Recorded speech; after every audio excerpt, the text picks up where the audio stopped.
Hey, everybody, what's up? You have to do that again. Oh, because it always cuts it off? Yep. Hey, everybody, what's up? Thank you. I'm just trying to make my editing job a little easier. You're talking about for the podcast, yeah? Yes. Okay, gotcha. Hey, everybody, we got a lot of stories, a lot of breaking news. We're going to talk for a minute about Biden canceling $10,000 of student debt. We're going to get into FBI used as a weapon, not just against Trump, but actually against real live human beings that matter in this world. So there's that. We're going to get into, a bunch of important stories. So you seem like you're about to say something. I didn't.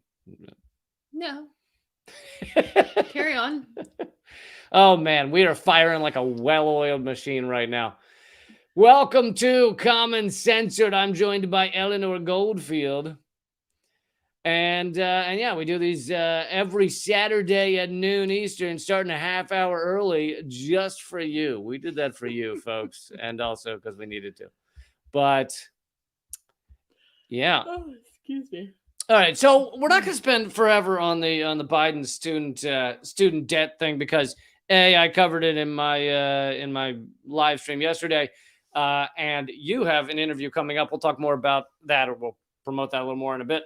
But so Biden is canceling, or his administration says they are canceling $10,000 of student loan debt for those making under $125,000 a year. And let me change that awful background. And you say that every time. I always forget. Okay. Is it okay? There's a lot on my mind, man. I'm doing the best I can. I just want to know what it says. Oh, okay. So now I think the most important thing, and you reminded me of this yesterday, is to remember Biden created the student loan crisis. This is his own shit in the bed. He is looking at the shit in the bed and he's going, you know what? I'm going to clean up a solid quarter of that for you. Not even. Yeah, not even. You know what I'm going to do? I'm going to spritz some lavender on the pile of shit. And for those of you who have ever tried to spritz lavender on a pile of shit, doesn't do much. You get lavender shit is what you get. It's kind of like in the 18th century when people wouldn't bathe. Well, not shower, but they wouldn't bathe. And instead they would just wear shit tons of perfume. And if you've ever just tried to cover up extreme body odor with perfume, what you do is you create such a nauseating blend, a potpourri of awfulness. Right. That it's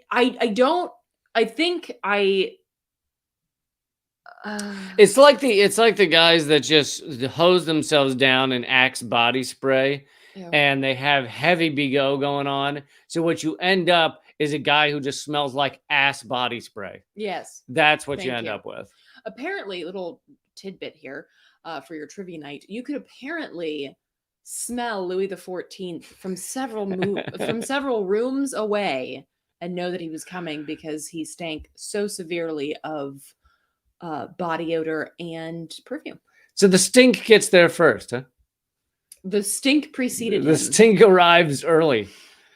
And so many are saying, as is, here's the article from, besides the fact that Biden created the student loan crisis, because he is, throughout his career, throughout his entire, I believe it was 712 years in Congress, he was funded mostly by credit card companies and banks. And they told him, hey, make it impossible for people to declare bankruptcy on student loan debt. So nobody can get out of student loan debt. It just follows them and chases them around their life like the smell chased Louis XIV. And you never get out of it. And 43, I believe, million people, 43 million people are facing student loan debt in America. There's only 330 million people in America, 43 million facing student loan debt. Yes, and a good point from Lana on this who just commented, 10,000 drop in the bucket, a half-assed measure. And for the record, no one's tax dollars are paying for this. They just subtract 10,000 from the loan balances. They could just make them zero. Exactly. And several economists have pointed out that if you did make it zero, it would actually boost the economy so much more because, hey, guess who would have money to spend on other shit other than just paying back an egregious loan that shouldn't exist in the first place? Oh, all those 43 million people would all of a sudden have some income to spend on everything from fucking food to concerts to, I don't know, the useless shit that you buy at Bed Bath & Beyond. I don't fucking know, whatever. And so all of a sudden you get a boost to the economy because people actually have spending power all of a sudden. And interestingly enough, Biden also being a fan of credit card companies is also a racist piece of shit. And there's an important race aspect to this because of course it is. It's the US. And something to note is that a report by the Roosevelt Institute found that canceling $50,000 in student loan debt per person, which is actually something that Biden had talked about, would immediately boost Black wealth by 40%. 40%. Now, imagine what would happen for Black communities if all student loan debt were canceled. And so, again, that's a very important note. And for those who are curious, the Education Data Initiative found that Black and African American college graduates owe an average of $25,000 more in student loan debt than white college graduates. So, again, a very important racial aspect to this that, of course, Biden is fucking ignoring because he's a racist. Yes, and of course, Biden has been racist throughout his career, proudly friends with Strom Thurmond, a Dixiecrat, outwardly racist, gave the eulogy at his funeral, pro-segregation. And there's many quotes by Biden. I want to play the clip on a future live stream of someone put together a bunch of quotes of him through the years that are just clearly racist in one form or another. But another thing is there's so many like straw man bullshit arguments for people who don't want to cancel any debt, who are like, oh, this is a terrible precedent to set. One is the argument that this is going to make it more difficult for the military to get soldiers. Well, A, good. B, if you're signing up to fucking go kill people or be killed to pay for college is too expensive. It's not heroic. It's not noble. It means college is fucking too expensive. So the idea that this is a great thing we have where the economic force draft that forces people in to go kill others, that's a terrible argument that you've just put forward. I saw a great meme on the interwebs that had a picture of Jesus, and it said, Jesus paying for everyone's sins is an affront to those who've already paid for their own. And this is, the argument that sometimes people give is like, well, I already paid off my student loan debt, so why should people have theirs forgiven? And of course, I mean, the whole Jesus thing is, it's cute or whatever, but this is fucking dumb because there would never be any forward progress if that was the idea. It would be like if a former slave said, well, I don't think slavery should be abolished because, look, I was a slave, so I think my kids should have to deal with that too. It's like, what the fuck? Right. Every aspect of our lives. Hey, my grandfather worked in the mines when he was 10, so I think my kid should have to work in the mines. Well, like, are you fucking dumb? Like, that stopping sexual assault in the office. Well, that'd be like all the grandmas out there going, I was sexually assaulted in the office, so you should too. It's like there would never be any progress throughout all of our lives at any moment. And it's not stopping people from making that argument. Like, I love the workers who come out to yell at teachers for wanting better health care. Like the teachers will go on strike for better health care and they'll go, well, who are you to get health care? I don't have health care. It's like, yeah, you should want all of the peoples to get health care. Right. It's just amazing to hear these and these arguments are coming from the right wing, but just idiot arguments against trying to help people that are mostly struggling out there. But again, this is a drop in the bucket. It also goes to show that the president could delete get rid of these student loan debts. He's getting rid of part of them. He could get rid of all of them. He could get rid of a lot of them. This is, let's see, this is from PSL wrote an article about canceling all student debt now. And by the way, Jill Stein and the Green Party have had this policy and this plank in their campaigns for years now. And Jill Stein was mocked for it, for having it back in the past elections. And all of a sudden, Biden is doing it a little bit. He's doing a tiny percentage because guess what? He's a fucking failing, unpopular president. And someone wrote, there was a thing where, like yesterday, where someone, one of the mainstream media outlets tweeted, new poll finds Biden gets 6% boost in the polls, approval of his presidency since he announced the student loan cancellation. And someone else responded, yeah, it's funny how doing things helps your poll numbers as a president. Like if you actually do something. And actually, I wanted to share this. I'm hijacking your computer. And I will spend this downtime by entertaining you with the following mime routine, which is going to go over great on our podcast. I will begin now. Oh, we ran out of time. We ran out of time. Okay. Can you screen share that thing that I just? I don't know how to do that. Yes, but you got to talk while I'm doing it. That's not talking. That is not. I had a voice teacher once who said that singing is just talking. So this is an interesting organization that I've been following for a little bit, and it's called the Debt Collective. And they've got kind of three main pillars: housing debt, carceral debt, and student debt.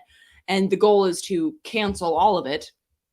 And the point being that together, the millions of debtors in this country are powerful, and that together we have the power and the ability to push for basic human rights like free higher education and universal housing and healthcare.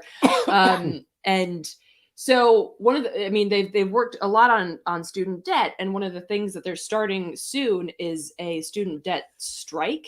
So you can find out about that on their website, but they also share a lot of important information about student debt. For instance, that, Lee already covered this, that 45 million of us are struggling with $1.8 trillion worth of student loan debt, with over 1 million people defaulting every year. And this is in line with, or this is in parallel to federal and state funding being stripped as tuition rises. So people are asked to are forced to take on more and more debt. There are incredibly, predatory interest rates. If you've ever been into like a financial aid office at a college or university, they basically just put shit in front of you. Like I remember I went into a financial aid office and they just like handed me a Sallie Mae contract, and I was like, wait, this feels uncomfortable. But it's like, it's only because. And they're like, you're 18, you get it. You know everything there is to know about this. Luckily, I was only 17, so I couldn't actually sign it on my own anyway. But for so many people, it's like, they might feel weird about it, but they're like, I guess, well, first of all, what are my options? And secondly, like financial aid wouldn't fuck me over like this, right? They're on my side. So they totally make you think they're on your side. There's so much predatory shit going on from the boardrooms to the actual fucking colleges themselves. And so this debt collective is one organization that's combating that and looking to pool resources and bring people together to fight this student debt debacle, I guess. Crisis. And yeah, without getting into the heart of capitalism, I'll just say that we have a debt crisis in so many different ways in this country, and there are various ways that people are fighting to get out of them. One is the healthcare debt. There's this one site, it's called like RIP medical debt or RIP health debt. I think medical debt, and you can go there and you can donate like $20 and it'll end up being used to eliminate something like $200 of medical debt from other people that you don't know. So your donation is multiplied by 10 or more times in order to delete their medical debt. And the reason that happens is because medical debt is sold amongst entities to collect it, to go harass people and say, give us that money. And it's sold for pennies on the dollar. So this RIP medical debt can go and buy it up and eliminate it for far less than the actual debt. So, that is one way that you can help people get out of medical debt. But all these debts, all these debt balloons and everything, it helps keep the class structure in place. It helps make sure nobody can gain a foothold and go up the ladder. And it stops forward movement, which is hilarious because America is known as like the country where you can get rich if you just work hard enough. And I don't think that's true. Yeah. And I saw someone in the chat was talking about not like refusing to pay. This is not about refusing to pay your student loan debt. It is about making $0 monthly payments, or as close as you can to $0 monthly payments. So, and they give options as to how to do that. They're not suggesting that people just refuse to pay, kind of like the tax evasion tactic that a lot of people use against the war machine. They're not suggesting that. They are suggesting ways to basically pay as little as you possibly can, and they offer some input as to how to do that. I had something else here. And by the way, I'm going to be talking about more of this in an interview with India Walton, who is part of Roots Action and also part of Debt Collective. And I'll be interviewing her, and that will be on Project Censored. So you can look out for that, projectcensored.org, the radio show. You can also just sign up for my my newsletter over at artkillingapathy.com, and I'll send you an email when it's up. And also, Project Censored is a podcast as well as a radio show. So if you're one of those podcast people, you really like to just listen to your content, look up Project Censored. Eleanor often co-hosts, and it's an amazing show. So just real quick, just to throw in some more numbers at you, but I think 7, 13, 27, 5. How'd I do? Very well. Those are good numbers. I think I heard a prime in there. So these numbers are important when we consider the people who have student loan debt. And I think there's still this concept that these are just people who are like, nah, I don't want to pay it. And it's like, well, first of all, they shouldn't have to pay for higher education.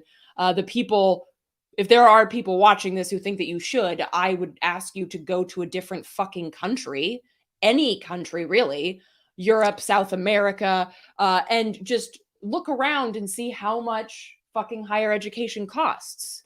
Well, and it doesn't. And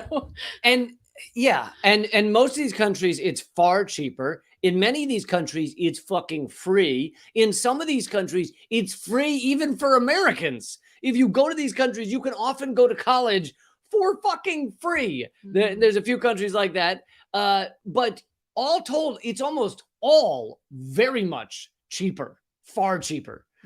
And I remember, maybe I've already told this story, so forgive me if I'm repeating myself, but I remember I did a segment on how many universities, maybe all of them, but in Venezuela is free to go to university. Oh, yeah. And I had someone put in the comment thread, Lee, you're close, but not quite. I'm in Venezuela. I go to university here, and it's not free. It costs this much. And he gave me the number of whatever the dollar's called, their Bolivarians or whatever it's called. And I went to currency converter, and it was $1 a semester. $1 a semester. It's like, well, you're a little off. You're a little off. It is $1. Yeah. So just to throw into focus who the folks are who owe student loan debt. According to a Real College survey, 39% of students experienced food insecurity. 46% of students experienced housing insecurity, and 17% of students experienced houselessness.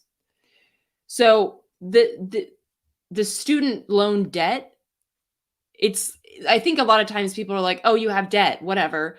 But thanks to Biden and the fact that you can't declare bankruptcy, this affects your ability to even have shelter. Like the basic human right of fucking shelter is kept from you because you wanted to learn. Like that's basically what the US is saying, is that if you want to learn, you should be okay being homeless. And if you think that that's okay, you're a fucking psycho.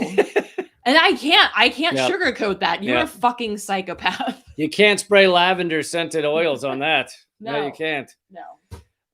Also, can I just say, this is classic Eleanor. Before we started this, she was like, I'm not going to talk much about this topic. I have a podcast coming up. And then she was like, here's every number you've never heard about. I'm like, what the fuck is going on? You have everything at your fingertips.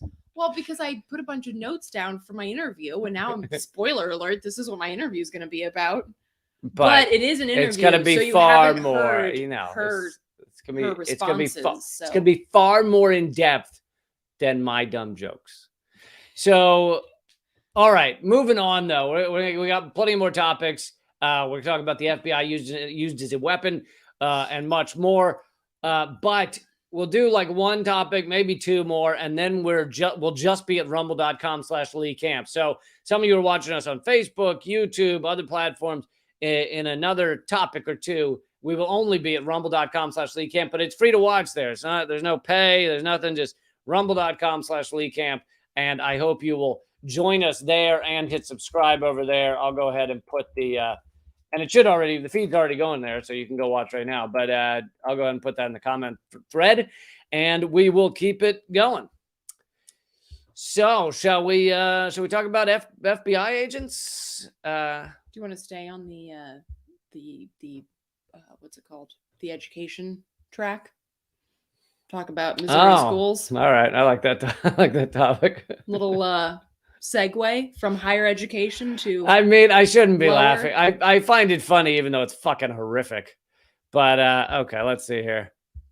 Here's what's going on in Missouri, folks. In case you thought that Missouri couldn't get more fucked up. And in many ways, because the United States is pulling farther and farther to the right, the Missouri and some of these other states are like a bellwether for where we're headed.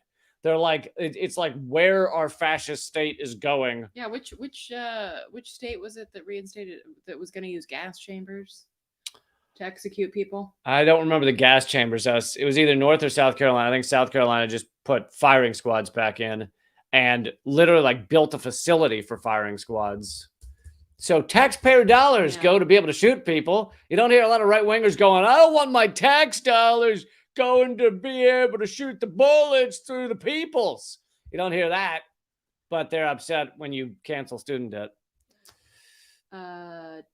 Death by gas chamber. The last option we have to enforce Missouri law. Look at that. Missouri. Missouri, you are killing it, literally. Yeah, killing it, literally. So here it is. Missouri School District reinstates spanking students.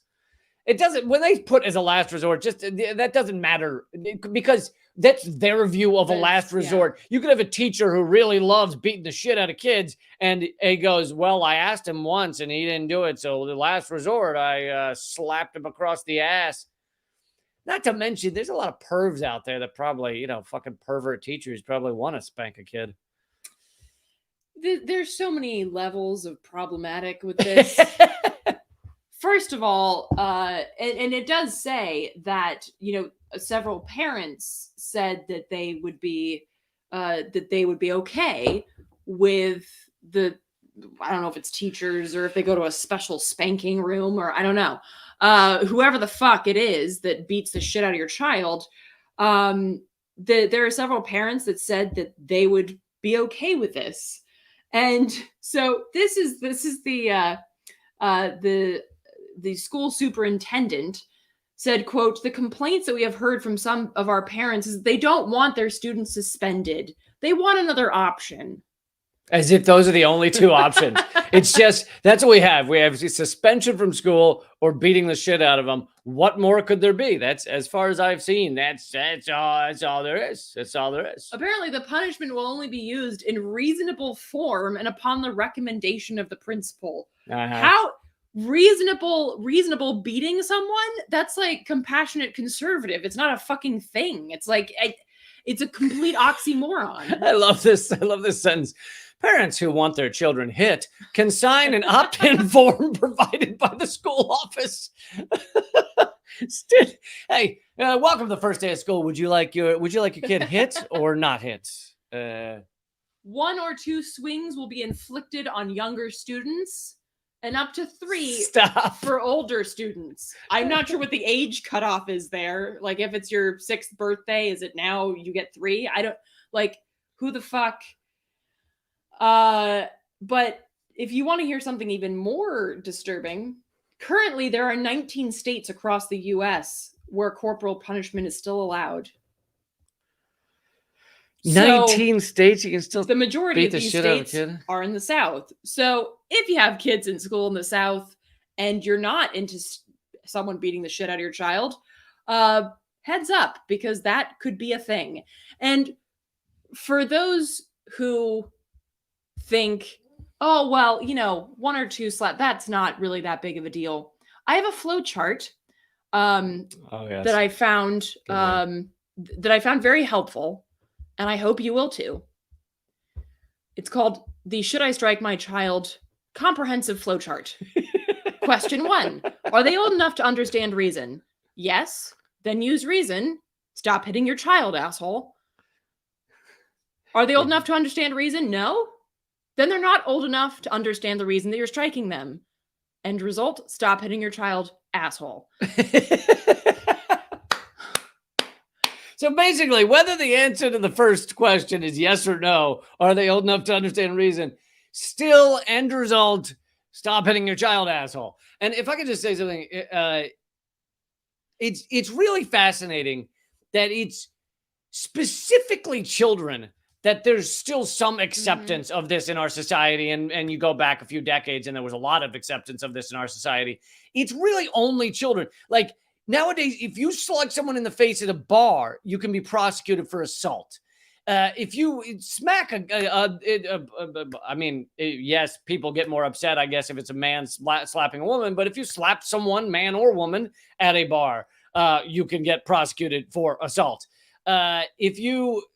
If a guy were to touch a child's ass rather than slap their ass, he can be prosecuted for sex crimes. If you were to grab or touch a woman's ass, you could be prosecuted for sexual assault. But if you beat a child's ass at school, then fine. As long as you're touching it in a hard manner, sorry, forgive the expression, as long as you are not patting it gently, but instead striking it, then that's fine. Go for it. Have fun. Have at it. You might want to stretch out your triceps before you get going.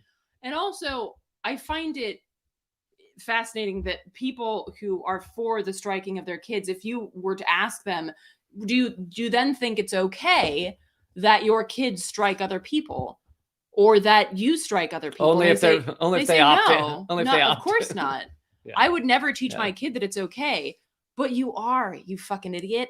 By beating your child, you are showing them that the way to deal with someone who's acting in a way that they don't like, it is okay to hit them.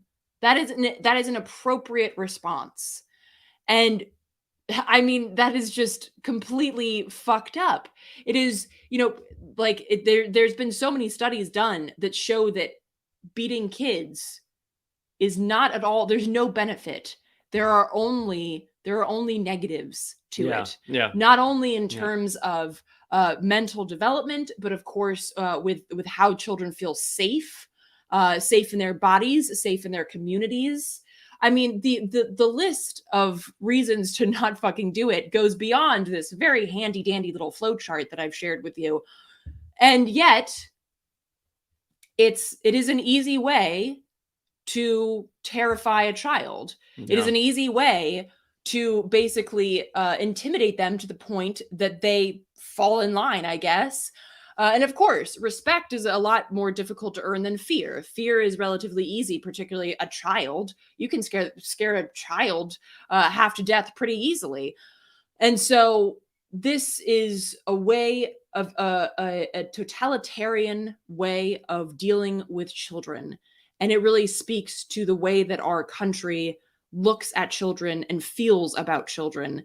And it's no wonder then that these children grow up to be fucked up adults. And I don't mean necessarily that every kid that's spanked grows up to beat their wives or beat their kids or whatever.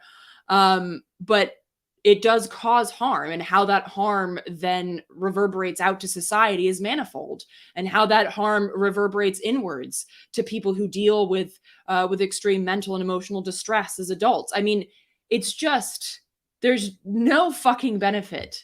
And it is horrific and horrendous that parents are allowed not only to beat their kids, but to opt in to have someone else beat their children. These people should get the shit kicked out of them, I think. Well, I was gonna say, now, if there was an option to paddle the fuck out of some of these people that are beating children, or say your Congress member for the way they're behaving, or any of the people that approve our war crimes, then I'd be down for that. We'd have some sort of paddle line. Everybody gets one strike as the senator, walks down the line with his pants around his ankles.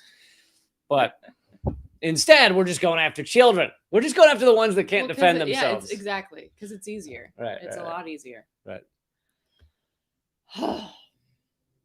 I gotta say, if I was one of these parents and I found out that somebody had been hitting my child, you'd see me on the 6 o'clock news, I swear.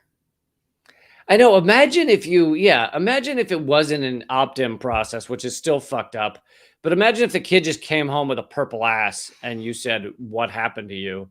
I mean, I imagine even the parents that are so-called opting into this might have a problem with that. Dude, I can't even handle when the kid gets his blood drawn at the doctor. I lose my mind. I want to punch the nurse in the throat, even though she's doing a wonderful thing. She's checking my kid for diseases and shit, and I'm still like, oh my God, you're hurting my child. It's like a fucking animal response. I'm just like, I must protect baby. But the restraining order is up in a few weeks, so that's a positive. But until then, he has to take him to the doctor. So, all right, so let's move on to the FBI. The FBI now, you notice people have only been talking about the FBI harassment of Trump, which we covered the other day. It's the people are like, oh, the FBI is being used as a weapon, and you're like, yeah, it's fucking always been used as a weapon. Yeah. That's what the FBI is. It's a fucking weapon. It terrorizes. Normally, it terrorizes non-billionaires. In this case, it's being used to terrorize a billionaire who legitimately, probably did steal classified documents. But that's kind of a side note. I don't really give a shit about the fucking ruling class. And one of them broke one of their laws. Okay, so fucking get them. But anyway, this is from the source is Popular Resistance. Great outlet. Another great outlet is radindiemedia.com, RADINDIE media.com, where we post all these articles. And almost every time you hear us reference an article, most of them have been up at radindiemedia.com if you want a cool source to go to. So the FBI has been harassing Cuban solidarity activists for delivering medical aid. I mean, this is this sounds like a sketch or something. Like, let's make fun of the FBI for doing something that they would never do. But earlier this month, right-wing Senator Marco Rubio, a hater of Cuba, publicly called for the FBI to investigate Carlos Lazo and his humanitarian aid project, Puente de Amor, for taking powdered milk and medical supplies to the island of Cuba. It seems... Those bastards. It seems like Marco Rubio got what he wanted, and so they're posting the statement from the Cuba Solidarity Committee of Puerto Rico, and the Cuban Institute of Friendship with the Peoples. The president of Cuba Solidarity Committee of Puerto Rico, Milagros Rivera, denounces the intimidation operation unleashed by federal agents through calls and visits to several activists. And they claimed that they were investigating the Cuba Solidarity Committee. They tried to find out details about the committee's spokesperson and the recent trip to Cuba by the brigade under the category of, quote, various types of support for the Cuban people. On its tour of the country, the brigade delivered sanitary donations to fight against COVID-19 in hospitals and engaged in cultural and educational exchanges with the people. Since early in the morning of Tuesday, August 23rd, agents who identified themselves as FBI visited over a dozen brigade members and friends in solidarity from different parts of the country, alleging an investigation into the committee, its president, and the solidarity militancy. I have a problem with the word visited. It makes it sound like they were just coming over for a cup of tea. Like, I don't like that word. Yeah. Visited? No. Yeah. No, my harassed. My friends visit me. The FBI never visits anybody. Right. There was very little tea exchanged. No, but this just goes to show how the FBI, the U.S. government, uses them as a tool to harass activists of all stripes. And in this case, this is a group of people fucking bringing medical supplies to Cuba and, just having an exchange program, an educational exchange program. And they send FBI agents to their fucking houses to harass people. In front of their children, to scare people, to make these people think that by delivering medical supplies to Cuba, they could be arrested.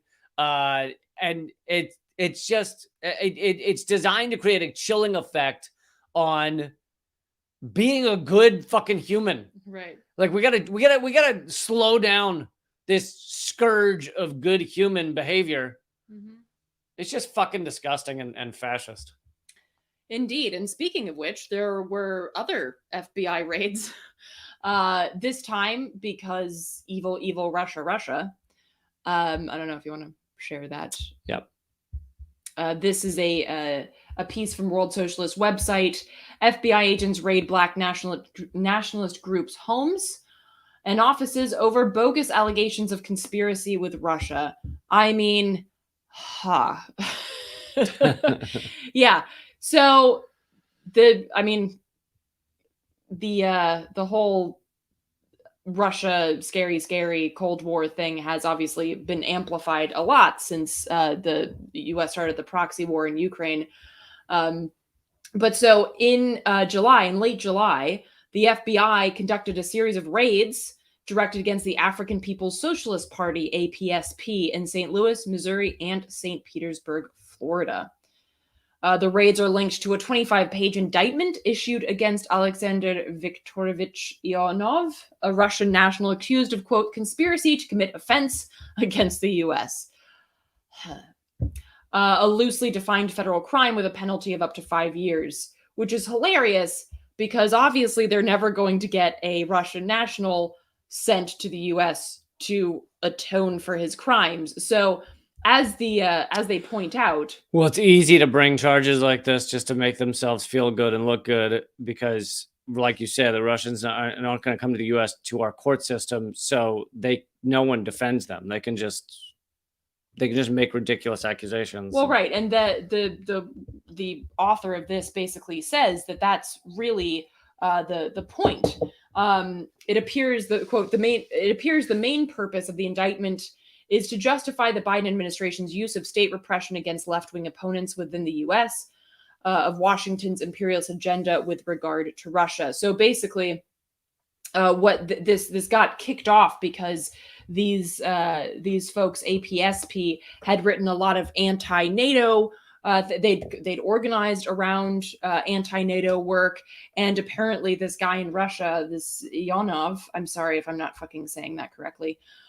had also done so, and they were claiming that these two were working together to, I don't know, sow dissent in the fucking U.S. or I don't know, some bullshit. And the Yeshitela, one of the organizers with APSP, said, quote, "They have accused us of taking money from Russia. We've never taken money from the Russian government. But I'm not saying that because I'm morally opposed from taking money from Russians or anyone else who wants to support the struggles for Black people. Don't tell us that we can't have friends that you don't like." Mwah. Chef's kiss. Because don't tell us we can't have friends you don't like. Right, because he's basically making the point that it's like, yeah, no, we didn't do this bullshit that you're accusing us of. But also, if there are some Russians that want to like support our work with anti-imperialism and, you know, Black power struggles, like, fuck yeah, we're into it. Which, yes, I mean, it's so fucking dumb. Like, anybody who wants to support the struggles for freedom, whether it be in fucking St. Louis or in Palestine, fucking throw money at them. And I don't give a shit if you have a Russian passport or a fucking I don't know, South African passport. Who gives a shit? And so these raids are conducted under the guise of national security. But of course, as they pointed out here, they exist only so that the FBI can have a very thinly veiled cover for going after left-wing folks, and like they've done, particularly with regards to Black folks, going after people who are demanding human rights and liberation and justice. So this is, you know, another example of that kind of bullshit, which, as we pointed out, the FBI has always done. It's always been a terrorist organization. So, you know, it continues on as it always has. Right. And as I mentioned, was it yesterday or recently,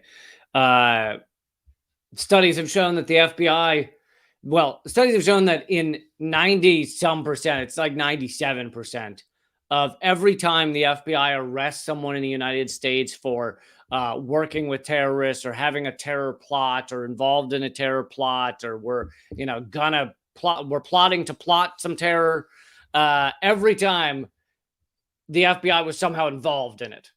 They either had an informant in the group, they had an agent in the group. In some cases, they even helped the person get the materials because they gave them, you know, fake bomb making materials. And then they always, occasionally they fail to arrest them in time, but then they always arrest them like right before it happens, and they go, we caught a terrorist.